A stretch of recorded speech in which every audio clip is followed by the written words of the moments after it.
Bonjour tout le monde, bienvenue à cette nouvelle vidéo de l'analyste de lutte. Ce soir, on regarde les résultats et on analyse les résultats de Raw du 5 décembre 2022. C'est parti!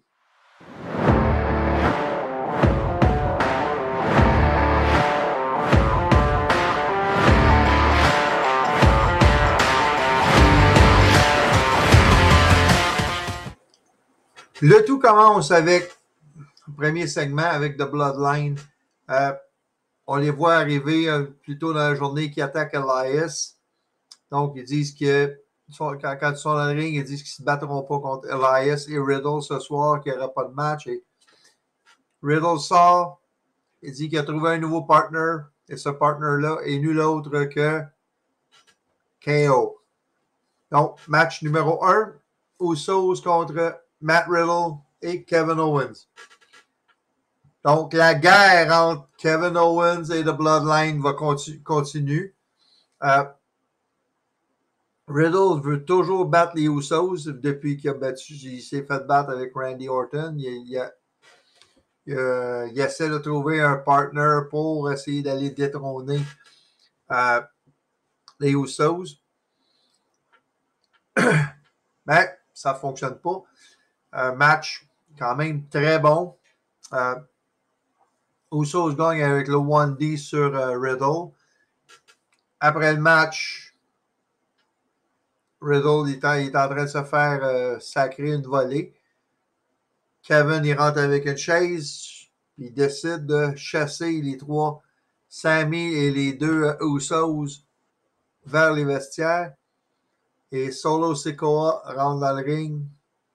Et peut-être qu'il va commencer à utiliser ça comme prise, mais il fait sur Riddle le Samoan Spike que son oncle Umaga faisait à l'époque. Et ensuite de ça, il fait le... En tout cas, il fait le coup dans le coin avec ses fesses sur une chaise que Riddle y avait entourée comme ça. Et que ils vont vendre comme quoi que Riddle est blessé peut-être pour un certain temps.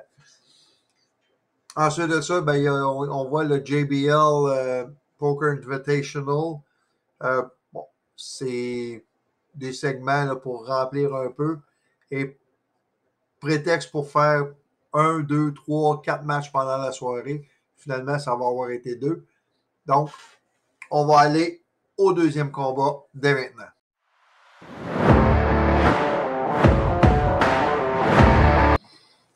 Donc, comme deuxième match, on a le premier des deux combats triangulaires pour déterminer quelles deux femmes vont s'affronter la semaine prochaine en vue de déterminer la nouvelle aspirante numéro 1 au titre de Bianca Belair. Donc, le premier match, c'est Bayley contre Asuka contre Rhea Ripley. Bon, moi, d'entrée de jeu, je favorisais Rhea Ripley parce que bon, Bayley, elle a eu beaucoup de chance. Asuka, elle n'a pas vraiment de momentum pour se rendre comme aspirante numéro 1. Et pour ça que moi, je voyais Rhea remporter ce match-là et peut-être même remporter le titre d'aspirante numéro 1 la semaine prochaine pour aller challenger Bianca Belair peut-être au Royal Rumble. Bon, c'est pas ça qui est arrivé.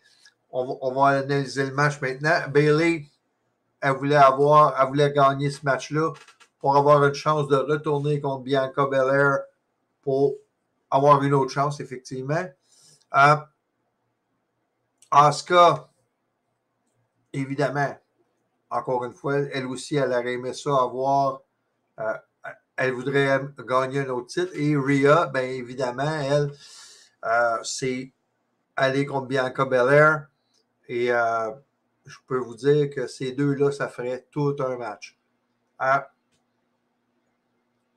Bayley dans le ring a fait sa petite promo, était interrompue par Becky Lynch qui lui dit qu'il faut qu'ils s'affrontent les deux.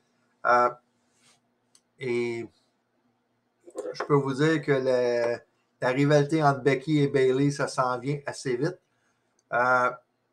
Rhea, elle sort face à face avec Becky. Les deux se regardent. Donc, ça, c'est vraiment là, des choses qui vont s'en venir dans un avenir plus ou moins rapproché. Becky contre Rhea, Becky contre Bayley. C'est des petites affaires qui s'en viennent. Fait que c'est ça. Asuka, comme j'ai dit tantôt, elle voudrait avoir une autre chance pour le titre. À un certain moment, Asuka elle met le Asuka Lock sur Bayley. Et ensuite de ça, elle a réussi à mettre le armbar sur Rhea. Le match se termine. Bayley qui remporte avec le Rose Plant. Et après le match, parce qu'elle a perdu, Rhea rentre et elle commence à sacrer une volée à Asuka. C'est malheureux, mais Asuka présentement est utilisé pour mettre d'autres talents over pour essayer de les bâtir en vue d'atteindre les plus hauts sommets. Est-ce que Asuka mérite ça? Je ne crois pas. Est-ce que son contrat est proche de finir? Peut-être. Il ne faut pas oublier que Asuka, et là je ne dis pas qu'elle est vieille, mais dans les standards de la lutte, à 41 ans, surtout de la lutte féminine, que il y a beaucoup de côté look. Et c'est malheureux parce qu'Asuka est une lutteuse extraordinaire. Est-ce qu'ils vont l'utiliser juste pour mettre des gens, pour bâtir la crédibilité des gens et ne plus s'en servir comme ils s'en sont servis il y a quelques années à NXT? On verra. Mais pour l'instant, c'est Bayley qui a remporté ce match-là. Ensuite de ça, il y a un petit segment avec Seth Rollins qui annonce qu'il va y avoir un match pour l'aspirant numéro 1 au titre des États-Unis. Il est interrompu par Lashley. Les deux commencent à se battre. Et comme c'est le cas depuis quelques temps, puis j'ai dit dans d'autres vidéos que je trouve qu'il y a trop de brawl entre les lutteurs présentement, mais c'est pour attiser la haine entre les deux, pour faire comme si les deux saillissent vraiment. Encore une fois, on retourne avec le tournoi de poker. Bon. Il y a 2-3 segments avec le tournoi de poker qui finissent par annoncer 2 matchs. Dominic Mysterio contre Akira Tozawa. Et il y a aussi contre Baron Corbin et Alpha Academy. Donc, pour le tournoi de poker, j'en parle plus pour l'instant. On s'en va au match numéro 3.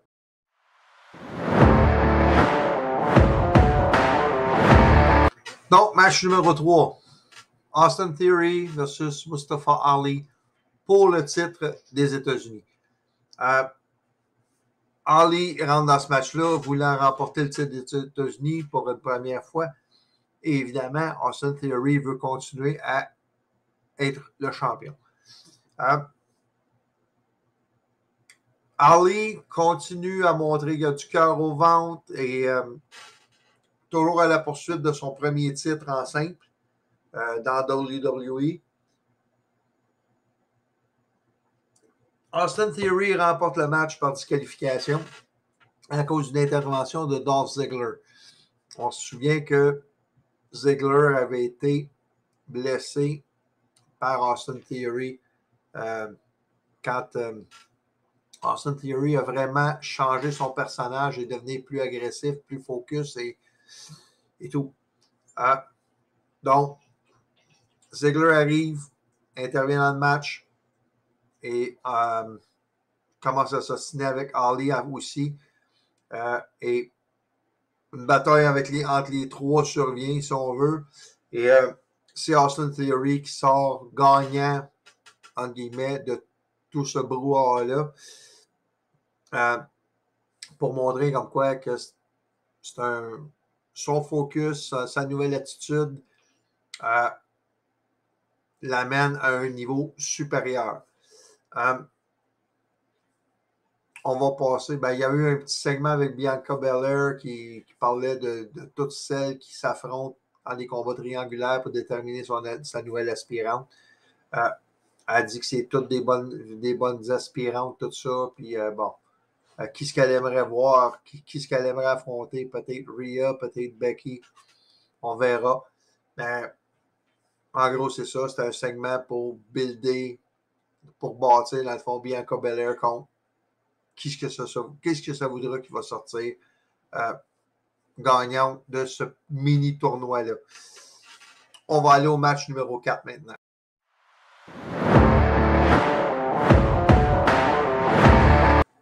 Donc, les OC contre Baron Corbin et Alpha Academy. Bon, ce match-là a été causé, si on veut, par le tournoi de poker de JBL, parce que Corbin a triché un moment donné. Il y a des cartes qui sont tombées de sa manche. Fait que c'était prévisible qu'il y aurait des choses comme ça qui se passeraient. Est-ce que ça va devenir la nouvelle rivalité pour The OC contre Corbin, Alpha Academy, JBL? Le temps nous le dira.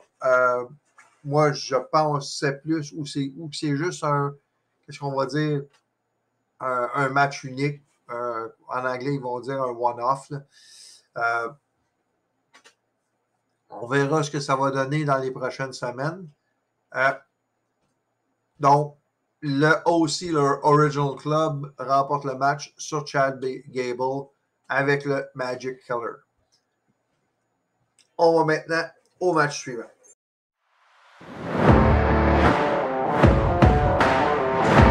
Juste pour revenir rapidement sur le match précédent, bon, ce match-là va avoir servi à donner une victoire supplémentaire à Original Club. Match numéro 5. Dominic Mysterio contre Akira Tozawa. Bon, encore une fois, c'est un match qui a été fait, qui a été booké, si on veut, à cause du tournoi de poker. Ce match-là est en fait pour donner une victoire à Dominic afin de l'établir encore plus comme un lutteur en simple. Donc, il remporte le match avec le Frog Splash. Tozawa, c'est pas un jobber. C'est un superstar de la WWE. Il est très bon. Mais c'est un gars qui est utilisé pour mettre les autres over. Après le match, Dominic veut continuer à donner une rince à Tozawa. Il veut continuer à frapper dessus, dans le fond. Et les Street Profits qui interviennent. Donc, est-ce qu'on va voir maintenant une petite rivalité entre les Street Profits et Judgment Day? Peut-être. Mais là, ça serait comme 4 contre 2. On va voir ce que ça va être. Ça pourrait être quelque chose d'envisageable. Peut-être pour monter Street Profits, peut-être pour monter encore plus Judgment Day. On ne sait pas.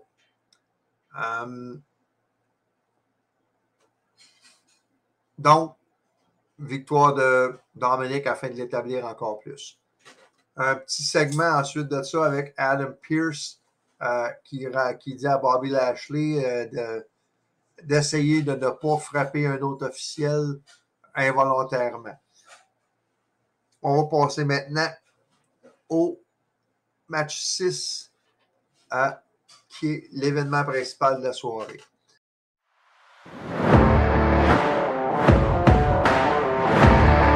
Donc, dernier match de la soirée, Alexa Bliss contre Nikki Cross contre Becky Lynch. Bon, dans ce match-là, moi, j'avais favorisé Becky probablement parce que je voulais tout de suite voir le match Becky contre Bayley. Donc, je vais m'être trompé dans les deux matchs éliminatoires, ce qui n'est pas surprenant, compte tenu de mes insuccès dans mes prédictions dans certains événements récents. faudrait que peut-être je pense plus avant de faire mes prédictions, peut-être analyser encore plus. On verra. Donc, un petit peu plus tôt dans l'émission, on voyait Alexa Bliss qui faisait des petits étirements et quelque chose. Et sur l'écran, en arrière de elle, j'ai mis l'image là, que vous pouvez voir. Tu vois le symbole de Bray Wyatt qui apparaît et qui disparaît presque tout de suite. Donc ça, c'est encore un signe comme quoi que Bray ou Uncle Howdy veut essayer de ramener Alexa vers Bray. Passons au match. Donc, la gagnante va rencontrer Bayley comme en vue du match la semaine prochaine pour établir l'aspirant numéro 1 au titre de Bianca Belair. À un certain moment dans le match, on voit Alexa Bliss qui s'apprête à donner un Sister Abigail à Becky, qui est encore un autre indice comme quoi que Bray Wyatt est en train de prendre lentement le contrôle d'Alexa Bliss. Match était bon, avec beaucoup de close pin, on va dire. Il est tombé proche à 2.8, 2.9, on va dire. Et quelques spots classiques comme le Superplex, Powerbomb, qu'on voit dans presque tous les matchs à 3. À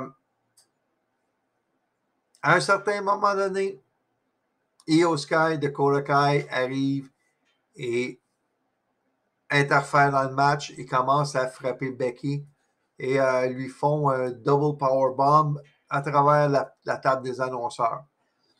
Et Alexa Bliss remporte le match avec son Twisted Bliss sur Nikki Cross. Donc, match aspirante numéro 1 la semaine prochaine. Alexa Bliss contre Bayley. C'est tout pour ce soir. On va voir la semaine prochaine qui va avancer pour affronter Bianca Belair. Je pense encore une fois que on va voir, c'est probablement Bayley qui va sortir gagnante à cause peut-être d'une intervention du reste de Damage Control. À moins qu'il y ait une intervention de l'autre côté pour équilibrer le tout. On verra la semaine prochaine.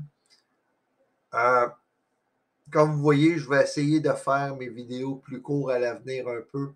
Essayer de les limiter peut-être à 20 minutes. Parler un peu moins des segments entre les matchs et vraiment parler des matchs, qu'est-ce qu'ils veulent dire. S'il y a des segments qui sont significatifs pour les histoires des lutteurs ou quoi que ce soit, je vais peut-être m'y attarder plus, mais je vais essayer de moins résumer les matchs que je le faisais jusqu'à maintenant. Vous avez vu les matchs, je n'ai pas besoin des résumés dans le fond. Donc, je vais essayer de m'en tenir à ça à l'avenir. Donc, merci beaucoup de votre attention et à la prochaine.